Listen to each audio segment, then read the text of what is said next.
Welcome to This Explainer. Look, if you've actually managed to scrape together your very first $1,000, congratulations, because you are already past the absolute hardest part of investing.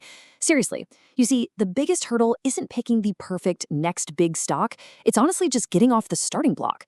In fact, a recent survey showed that over 60% of younger Americans say literally not knowing where to begin is their biggest barrier. Well, today, we're going to completely fix that. Let's take that first $1,000 you've saved up and build a highly actionable step-by-step roadmap to turning it into the bedrock of your long-term wealth. Here's the exact roadmap we'll be following to get you from zero to automated. We're going over the power of compounding, setting your financial foundation, choosing the right account, selecting your management style, what to actually buy, and finally, risk and staying the course.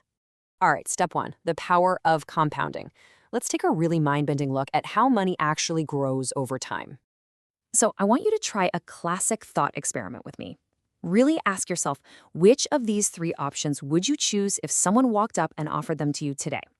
Would you take a flat 10 grand in cash right now? Would you rather get $1,000 every single day for a month? Or would you take a single shiny penny that doubles every day for 30 days? Well, crazy enough, the astonishing answer is actually the penny. If you double a penny every single day for a month, it explodes into over $5.3 million. No way, right? But it's true, and it perfectly illustrates what Albert Einstein famously called the eighth wonder of the world, compound interest. It's basically this incredible phenomenon where your interest earns its own interest. Over long stretches of time, the results go from, kind of slow and boring to absolutely explosive. So, here's how that crazy math applies to your real life savings.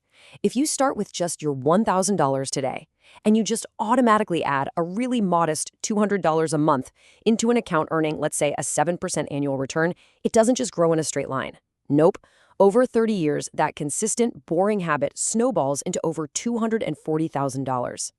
And get this, out of that total, the money you actually contributed out of pocket is only $73,000.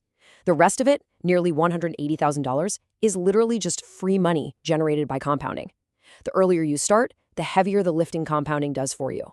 Okay, moving right along to part 2, setting your financial foundation. Before we invest a single dollar of that $1,000, there is a totally crucial prerequisite. We have to make sure we aren't building our financial house on sand here.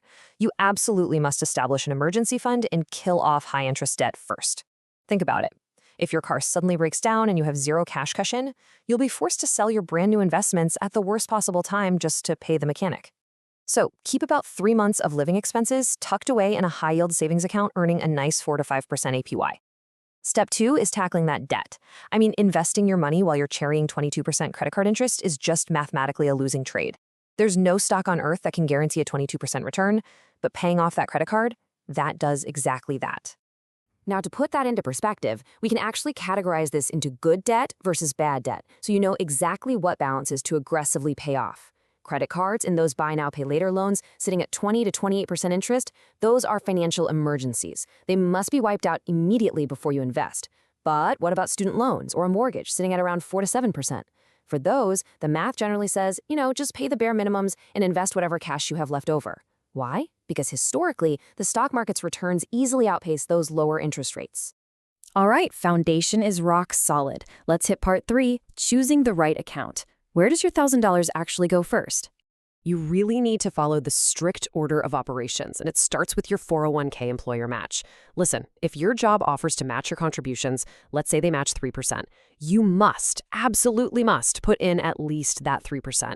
Why? Because it's an instant 100% return on your money. It is literally free money. Skipping it is quite frankly the most expensive mistake a beginner can make. Once you've completely captured that match, your very next priority is opening a Roth IRA, followed finally by a standard taxable brokerage account. So let's break down why the Roth IRA takes that number 2 spot. When you compare a Roth IRA directly to a standard taxable brokerage, beginners should pretty much always prioritize the Roth IRA first. The reason is incredibly simple. Taxes. With a Roth IRA, you pay taxes on the money right now, but then it grows completely tax-free forever. And even better, you withdraw it tax-free in retirement. Decades of tax-free compounding is exceptionally powerful. Now, a standard taxable brokerage account gives you the ultimate flexibility to withdraw whenever you want for whatever you want, but the catch is you're going to pay taxes on your gains every single year. So definitely try to max out that Roth IRA, which has a $7,000 annual limit in 2026, before you start dumping money into a taxable account. Next up is step 4, selecting your management style. You've got the account open, but who's actually pulling the levers? Well, you really have 3 distinct paths to choose from here. Path 1 is self-directed investing. This is basically doing it all yourself through platforms like Fidelity, SoFi, or Schwab. It costs $0 in commissions, which is great, but it does require some real discipline on your end. Path 2 is using a robo-advisor. This is an automated computer algorithm that builds and completely balances a portfolio for you for a tiny little fee, usually around 0.25%. Honestly, it's fantastic for hands-off beginners. Then, path 3 is hiring an actual human financial advisor. They usually charge around 1% of your total assets. And while they are super helpful for, say, complex estate or tax planning, most beginners starting out with just $1,000, you really don't need to pay that premium just yet. Okay, we're at step 5, what to actually buy. If you chose that self-directed route, what are you buying with that grant? Here is the absolute most crucial point. Do not try to pick individual winning stocks with your first $1,000. It's so tempting, I know, but studies consistently show that 80 to 90% of individual stock pickers actually underperform the overall market over a 10-year period. Yeah, even the Wall Street professionals fail to beat it most of the time. That's exactly why beginners should treat index exchange-traded funds, or ETFs, as the ultimate investing cheat code. See, an index ETF lets you buy a tiny fractional slice of thousands of different companies all at once. This gives you massive, instant diversification, and it does it with incredibly low fees, often just 0.03%. To make this super concrete, let's look at a really specific $1,000 allocation strategy from financial expert Humphrey Yang. He recommends taking 40% of your money, so $400, and putting it straight into an S&P 500 ETF to capture the absolute largest U.S. companies. Next, $200 goes into a QQQ ETF, which focuses on the top 100 non-financial tech heavyweights. Once you've built that really solid core, then you can take $300 and pick 3 individual stocks of companies you genuinely believe will still be around in 40 years. And finally, the last $100 just stays liquid in a high-yield savings account. It's just a really great way to balance that broad, safe market exposure with just a little bit of fun individual stock picking. Now, alternatively, you could just use the incredibly popular and honestly deeply boring but highly effective Classic 3-Fund ETF portfolio. This strategy totally ignores individual stocks altogether. You just put 60% in a total U.S. stock market fund, 30% in an international stock fund, and 10% in U.S. bonds to act as a bit of a stability buffer.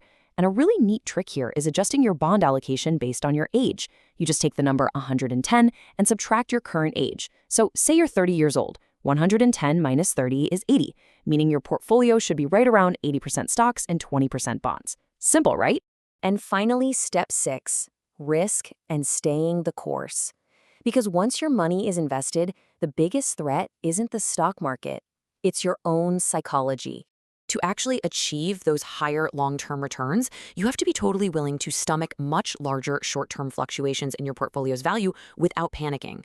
Look at it this way. You have to understand that in the short term, like over a year or two, stocks can absolutely drop 20, 30, even 40%. It happens.